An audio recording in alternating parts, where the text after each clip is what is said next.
आते 15 दिन के बाद वो पुस्तक ले आते और दूसरी दे आते। ऋषि प्रसाद पहुंचाते और 12 महीने तो बाय पोस्ट अथवा बाय ऋषि प्रसाद सेवादार दृश्य दिखाकर लालायित कर देता है। न जाने किस वक्त कौन सी बात से कहां पहुंचा दे।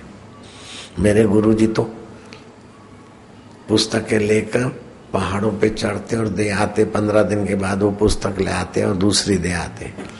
लेकिन मेरे शिष्य तो गाड़ियों में, बसों में, कारों में जाकर ऋषि प्रसाद पहुंचाते और 12 महीना गुरु जी को जितना परिश्रम करना पड़ता था उसका 100वां हिस्सा परिश्रम से 100 गुनी ज्यादा सेवा कर लेते हैं। वो दिन भी नहीं रहे पहाड़ों पे ले जाने के। अब तो बाय पोस्ट अथवा बाय ऋषि प्रसाद सेवाधारी सेवा हो जाती है। अभी और ऋषि दर्शन निकला है। एक ऋषि दर्शन घर में अड़ोस पड़ोस को सारे दृश्य दिखाकर लालायित कर देता है। तो ये ऋषियों की प्रसादी पहुंचाने वाले जो ऋषि प्रसाद के सेवक हैं उनको धन्यवाद देना कोई जरूरी नहीं है, क्योंकि उनका कर्म ही उनको धन्यता की तरफ ले जाता है।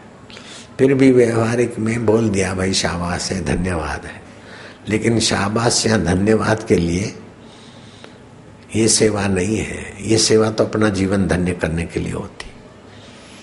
स्वार्थ रहित कर्म कर्म योग हो जाता है। स्वार्थ रहित भक्ति भक्ति योग हो जाता है। और विश्वास ज्ञान विरोधी, विश्वास का त्याग करने से विश्वास भक्त बना देता है।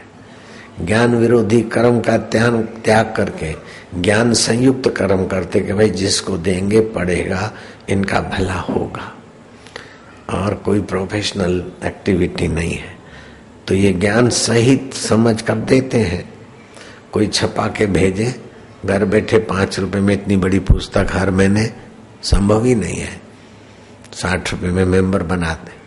तो ये सब ज्ञान के संयुक्त कर्म है, कर्म योग हो गया। ज्ञान संयुक्त विश्वास है, भक्ति योग हो गया। ज्ञान संयुक्त संबंध है, हम भगवान के हैं, गुरु के हैं, गुरु हमारे हैं, तो सच्चे संबंध के द्वार पहुंच जाएंगे।